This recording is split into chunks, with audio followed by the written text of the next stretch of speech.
My roommate claimed her boyfriend was the crown prince of Chicago, a notorious bad boy. Street fights, drag racing, showering her with gifts, he'd even get her the moon if she asked. The other two roommates were starry-eyed, completely buying it. So romantic. You're so lucky. It's like a dream come true.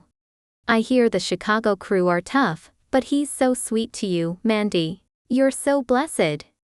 Mandy, basking in the attention, giggled, it's nothing really, just our everyday stuff. Oh, he said he'll take you all out to dinner sometime. Their eyes lit up. Really? Will the whole Chicago crew be there? Of course. We hang out all the time. Sarah, you coming too? I'd been quietly enjoying the show. Finally, my chance. You said your boyfriend is the Chicago Prince, Ethan Blackwood? Mandy beamed. Yep, that's him. I looked at her, serious. He's not like that. Ethan had a reputation, but few outside his circle knew the real him, a disciplined, mature, and reserved man. His upbringing wouldn't allow for such reckless behavior. Not him, not his three buddies either. Mandy scoffed. Small town girl like you wouldn't understand. You'll never run with that crowd. I started to speak, but another roommate, Heather, interrupted. Mandy, don't waste your breath on her. Let's go shopping. Watching them leave, I thought for a moment. I pulled out my phone and texted Ethan, hey, you done with work yet? His call came quickly. His voice, deep and smooth, first day of classes, how's it going? It's okay. Hey, are you seeing anyone? A pause. Then, with a touch of exasperation, wouldn't you know? Ethan and I had been close for nearly 10 years. He'd always been focused, with no shortage of admirers, but I'd never known him to have a girlfriend. But if not Ethan, then who was Mandy talking about? His voice came through the phone again, low and husky, come downstairs. I'm at your dorm. Downstairs, a sleek, black Mercedes waited. Students glanced, whispering about who it could be. Pulling my hoodie up, I ducked into the back. As the car pulled away, I pushed the hood back, meeting his gaze. I grinned. I thought you were busy today. He brushed a stray hair from my forehead.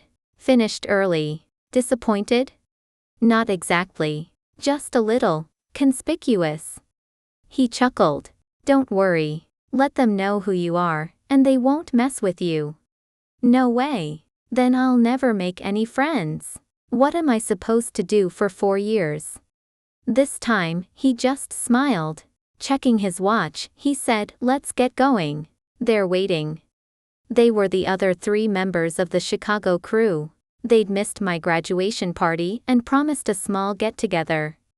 As we drove, I spotted Mandy and Heather. Mandy glanced at the license plate, then looked away, resuming her conversation. The supposed girlfriend of the Chicago Prince didn't even recognize his car. Interesting. College life kept me busy. Ethan had promised that if I maintained my grades, I could be his personal assistant after graduation. The chance to work with Ethan Blackwood? He was a legend. Finished high school at 16, scholarship to study abroad at 18, and back at 22, transforming his family's struggling business into a Chicago powerhouse. A year by his side was worth its weight in gold. A month later, Mandy stopped me on my way to the library. Sarah, my boyfriend's treating us to dinner. Come with us. I almost declined, then changed my mind. Sure. Ethan's going too, right? Mandy preened. Of course. Him and his friends, the whole Chicago crew. Heather, I noticed, was also dressed up. You're going like that? Heather eyed my jeans and t-shirt with disdain. Seriously? You dress like a bum all the time, but at least make an effort. Little did she know, my clothes were custom-made by Ethan's designer friend. I blinked. Don't I make Mandy look even better? Mandy, flattered, pulled Heather away.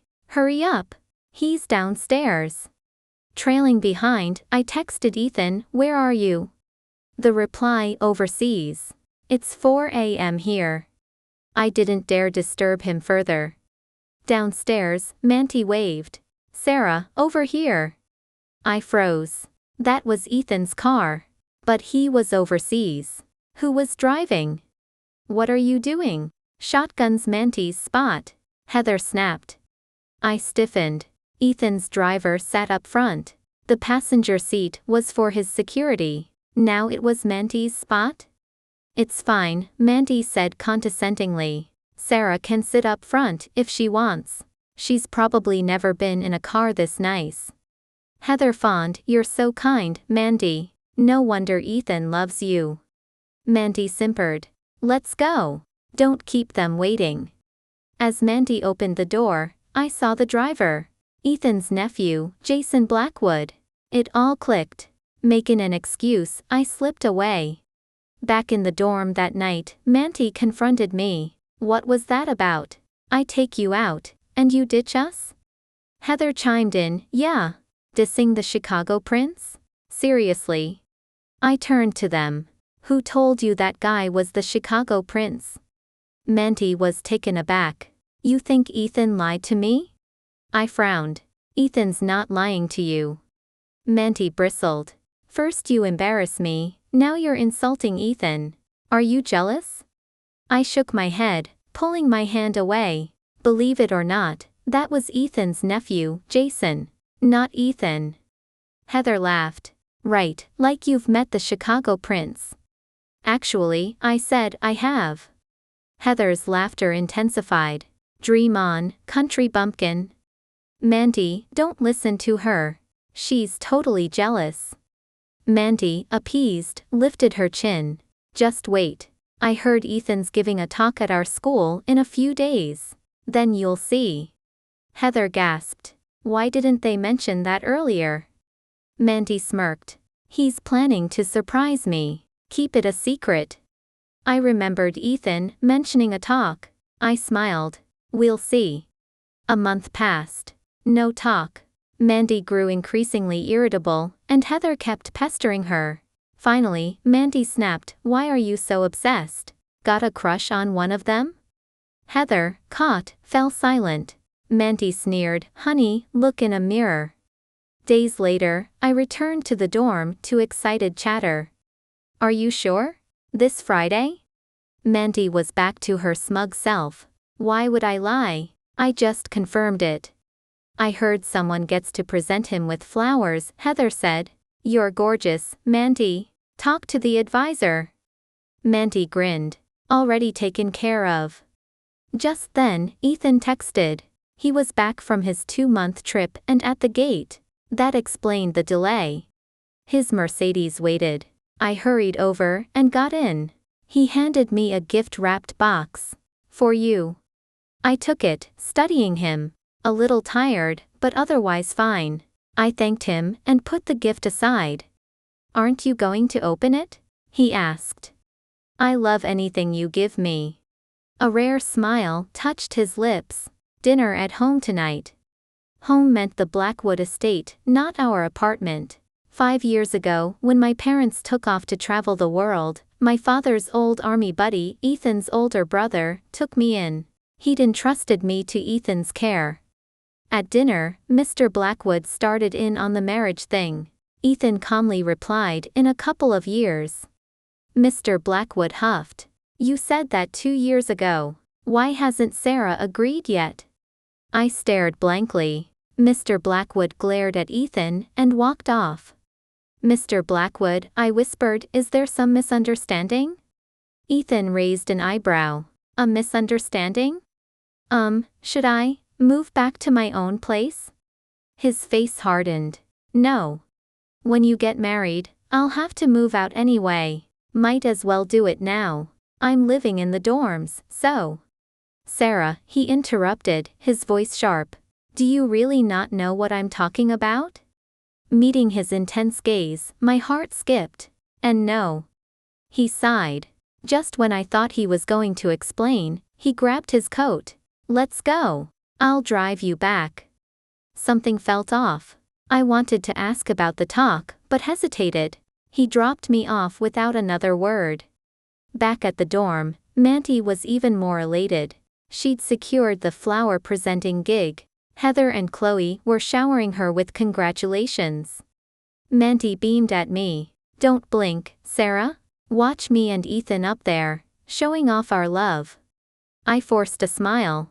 "Sure." 3 days until the talk, 1 week until midterms. Scholarships were my priority. I buried myself in the library. Thursday evening, I returned to the dorm to find Heather furious. "So that's what you've been up to, you little sneak. You couldn't stand Mandy getting the spotlight, could you?" Confused, I asked, "What are you talking about?" "Don't play dumb. You went behind her back and stole her chance to present the flowers. That was Mandy's. How could you?" I stared at Mandy, who was now crying. Heather explained Mandy's chance had been snatched away, and I was the replacement. "You've got it wrong. I haven't heard anything." "Liar. The advisor just called Mandy. You probably got a call too." My phone rang. It was the advisor. Heather was right. I hung up, bewildered. "I swear, I didn't know. I've been in the library all week." Heather scoffed. "Really? If you didn't know, why didn't you tell the advisor you didn't want to do it?" "Unfortunately for them, I do." A rare chance to share a stage with Ethan? I wasn't giving that up. Heather exploded, accusing me of trying to steal Mandy's boyfriend. I sighed. "If you have a problem, take it up with the administration. It wasn't my decision." Heather was speechless.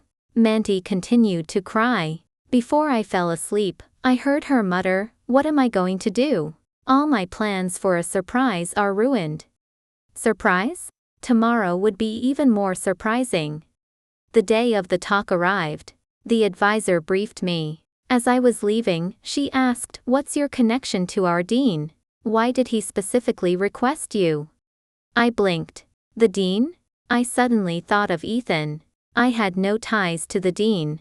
Ethan must have pulled some strings. He usually didn't care for such formalities. Why now? Mandy appeared. "Sarah," she pleaded, "Ethan doesn't need anything. I just wanted to surprise him.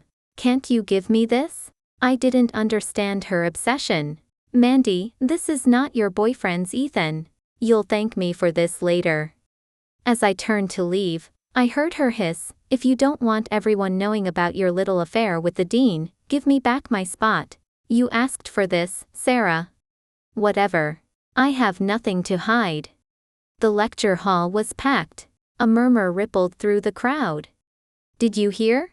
The Chicago Prince's fiancé is here, in this room." The room buzzed with speculation. Mandy stood up, blushing. "Ethan doesn't know I have a surprise for him, so please don't make a fuss. It'll ruin it." The crowd gazed at her with envy, peppering her with questions. Finally, the room quieted as Ethan walked onto the stage, radiating an aura of power and confidence. His gaze swept across the room, lingering on me for a moment before he began. "Hello, everyone. I'm Ethan Blackwood." Mandy stared, her mouth agape, disbelief etched on her face.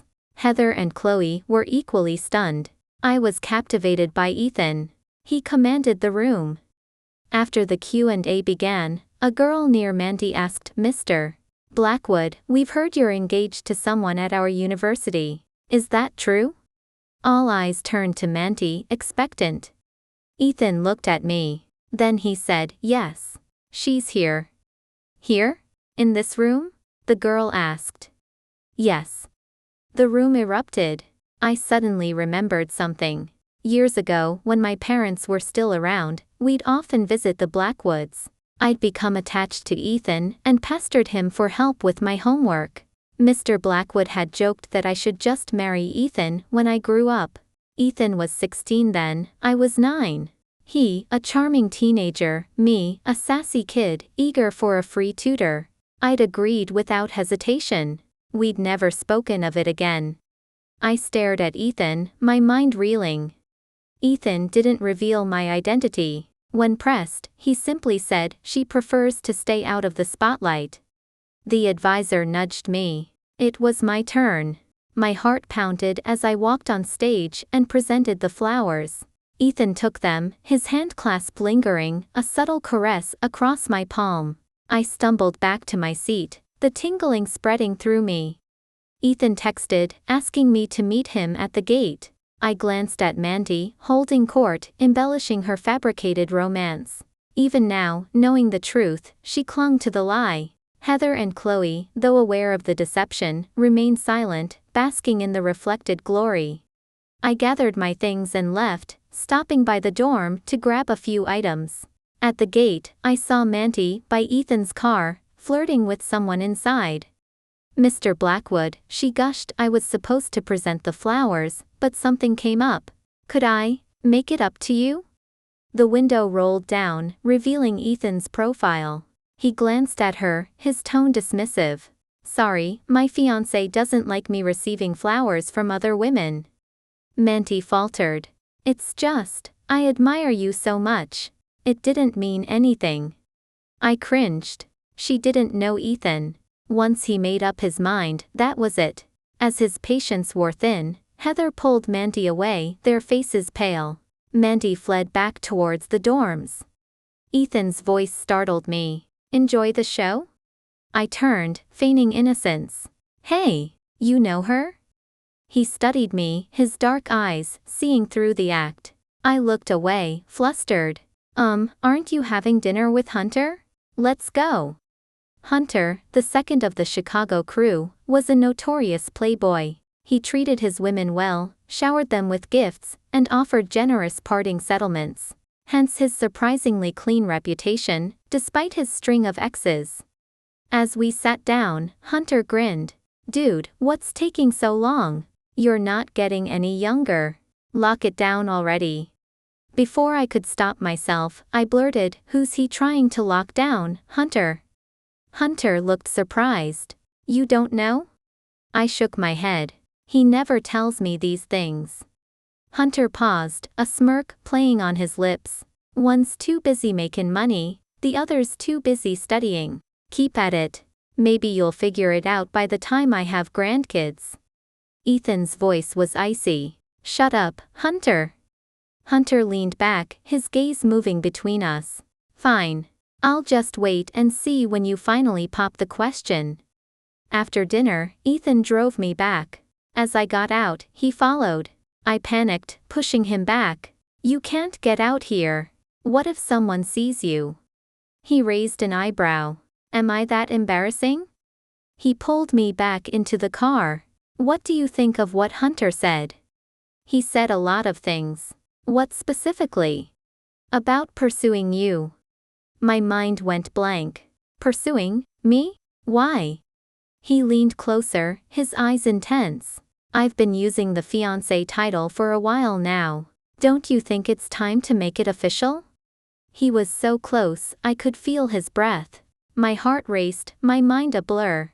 Just as I felt myself suffocating, I pushed him away, scrambled out of the car, and ran. Mandy was back in the dorm. Heather and Chloe were out. Mandy approached me, her face grim. "You knew, didn't you?" I sighed. "I tried to tell you, you wouldn't listen." She clenched her fists. "You knew who his fiancé was, right? What if I did?" She took a deep breath, struggling to control her anger. "Why didn't you tell me? Did you enjoy watching me make a fool of myself?"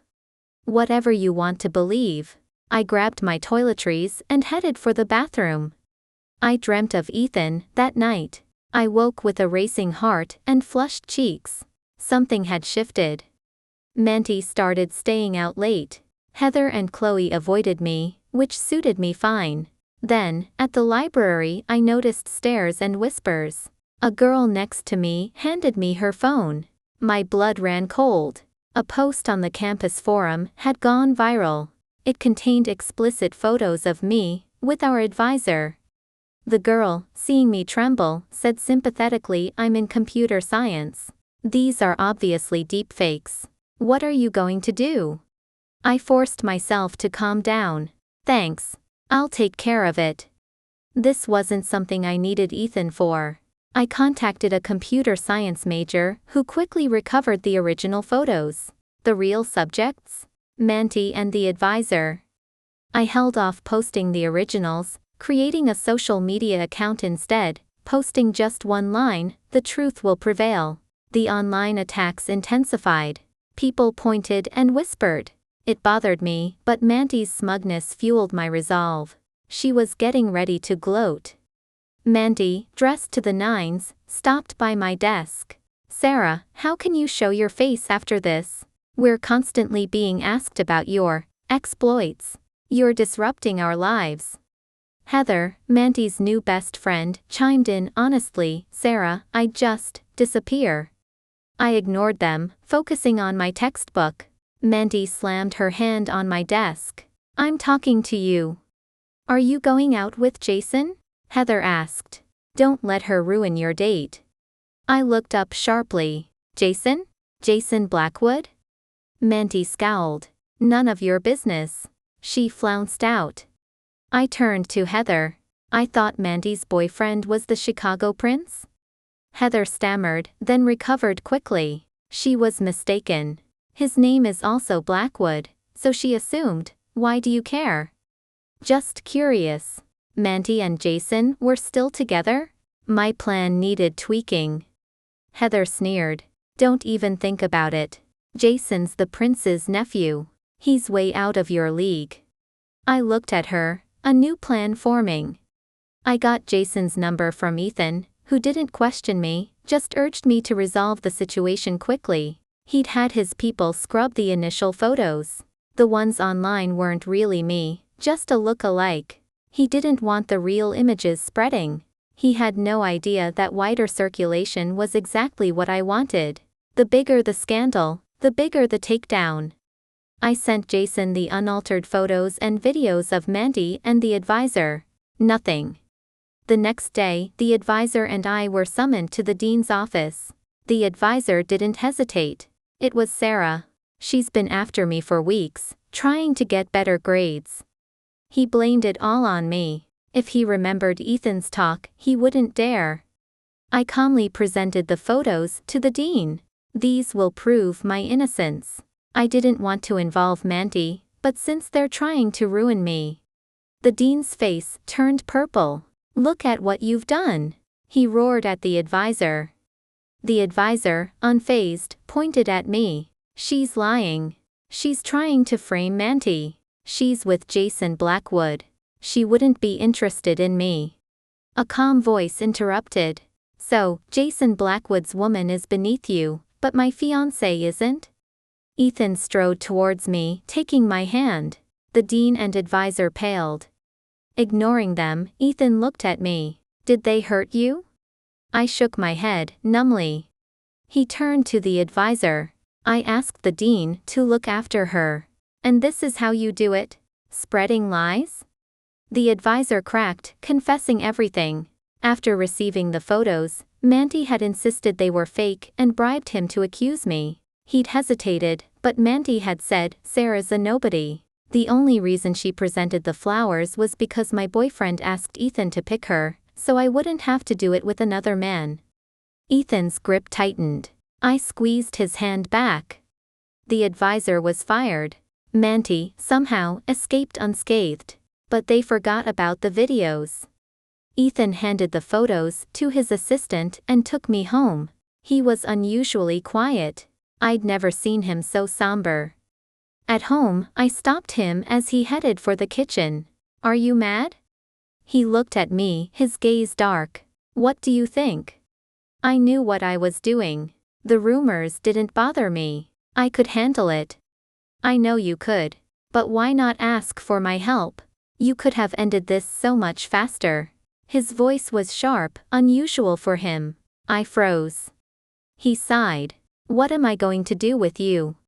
I mumbled, "I know you could fix it. But I want to learn, to grow stronger, so I can stand beside you as an equal." He stared. "Stand beside me?" "I want to be worthy of you." The words hung in the air. I wanted to disappear. I'd finally realized. I wasn't just chasing Ethan's success. I wanted to be by his side, always. The books called it love. I'd mistaken it for admiration. A flicker of amusement crossed his face. "I heard that." He took my hand. I know what you're thinking. But think of me too. It hurts to see you go through this and not be able to protect you. I blushed. Who's your fiancé? Don't be ridiculous.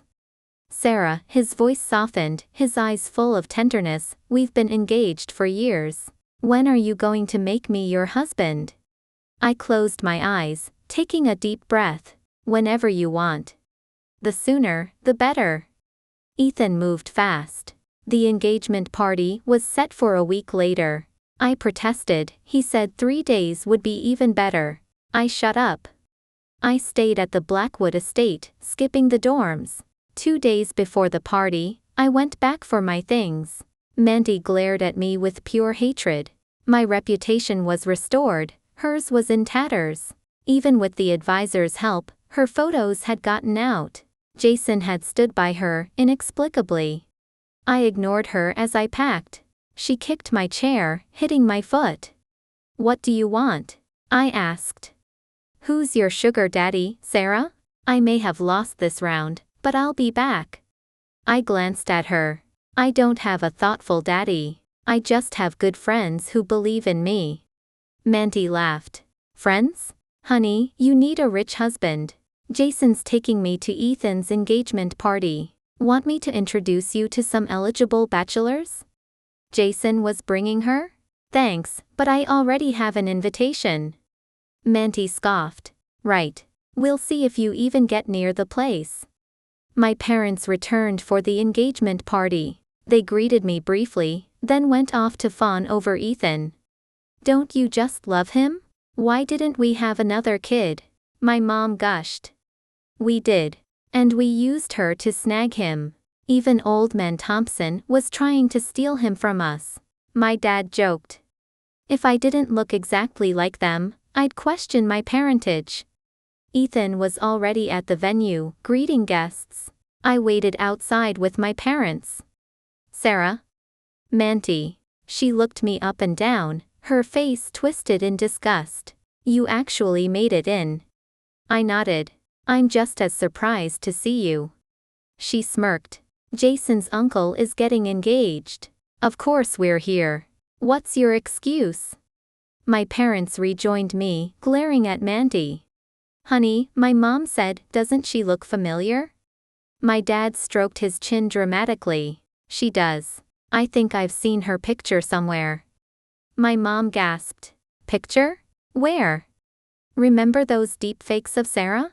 The originals, she looked just like this. Mandy's face drained of color. Who are you? Why are you lying about me?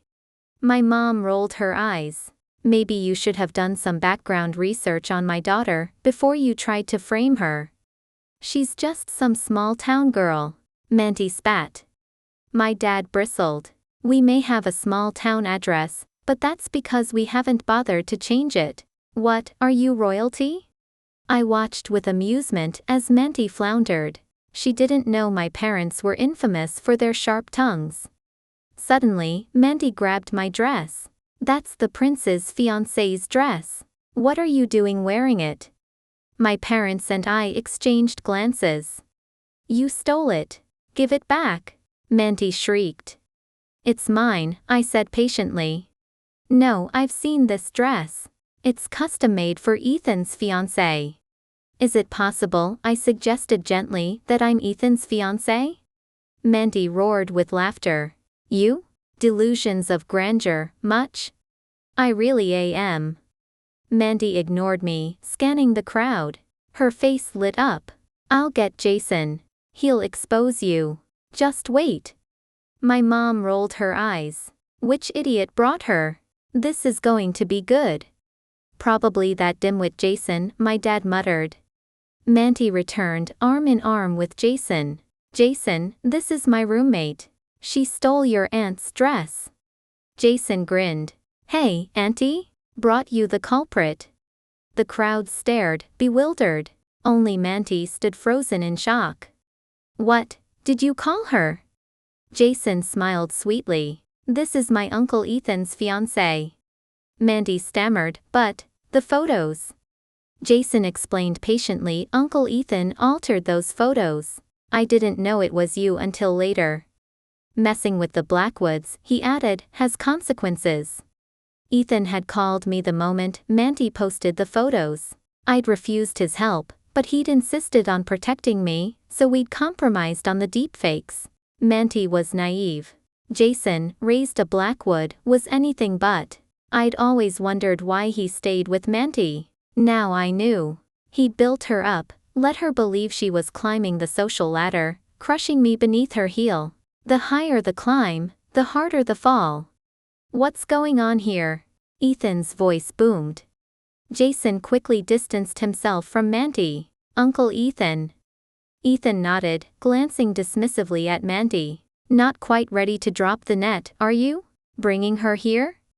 Jason chuckled. She needed to see it to believe it. We could have parted ways amicably, but she got greedy. Aimed a little too high. Realization dawned on Mandy's face. She lunged at Jason, screaming, "You jerk! I'll kill you!" Security intervened before she could touch him. My mom sighed. I was just getting warmed up. My dad nodded. Good thing she ran. Later, I learned Jason had always been upfront about his identity with Mandy. But after learning he was Ethan's nephew, she'd started claiming Ethan was her boyfriend. That's when Jason had seen through her and set his trap. After the engagement party, Ethan insisted I stay at the Blackwood estate to cultivate our relationship. He was genuinely busy though. After much pleading, he agreed to 3 nights a week. He drove me back to the dorms. Leaning in, he kissed me deeply. When we finally broke apart, his tie was askew, my lips swollen. "What happened to you?" I murmured. He looked innocent. "You're my wife." I blushed. "We haven't gotten the license yet. We could go right now." His closeness, his scent, made my heart race. Before he could kiss me again, I slipped out of the car. I could still feel his eyes on me as I fled inside. Mandy tried to reconcile with Jason, but he refused, exposing her to the university. The affair, the bullying, the payday loans. She was expelled. I thought that was the end of it.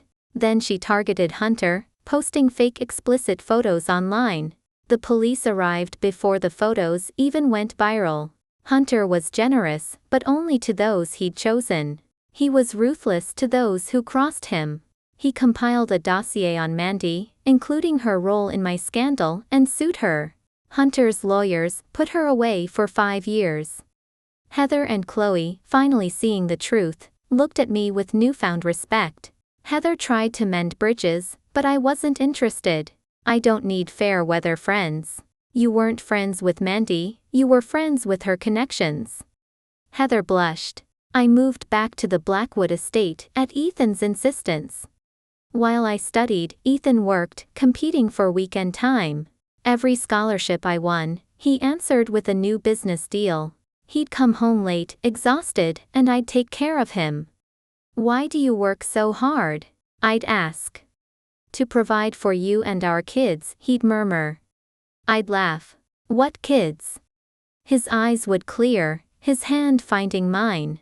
"Sarah, let's have a baby." We were intimate, but hadn't taken the final step. I blushed. "You're drunk. Ask me again when you're sober." From that day on, Ethan started dressing less. He'd parade around shirtless after his workouts. If he caught me staring at his abs, he'd lean in. "Like what you see?" Honestly, they were the best abs I'd ever seen. "Want to see more?" He'd purr. I'd chant a mantra and shoo him away. At my graduation, Ethan came on stage and proposed. The crowd roared, chanting, "Say yes." I smiled, taking his hand. A month later, we were married. That night, Ethan locked all the doors. My heart pounded as he approached. I tried to speak, to lighten the mood, but he pulled me into his arms. "You can't run anymore." 6 months later, I was pregnant. 6 months? Because Ethan, having tasted married life, had decided he preferred just the 2 of us. He hadn't counted on an unexpected pregnancy. I calculated the date. It was the night I'd brought him reports, And he'd carried me into his office, only to realize we were out of protection. When he found out, he'd grumbled about the baby coming too soon. But once she was born, he adored her. Men.